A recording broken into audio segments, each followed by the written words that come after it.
اسم کارگر که خودش اسم شریفی است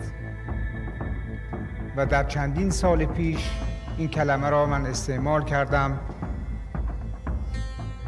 که شرافت ذاتی دارد، این اسم را باید حفظ بکنیم برای اینکه در یک جامعه متمدنی اگر اساس چرخش کار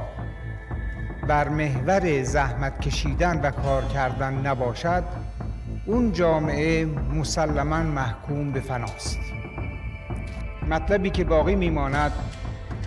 و باید ما برای آسایش بیشتر شما به آن فکر بکنیم، قسمت تولید بیشتر و درآمد بیشتر با شما،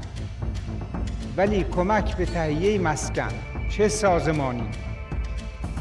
و چه شخصی برای دوره‌های بازنشستگی شما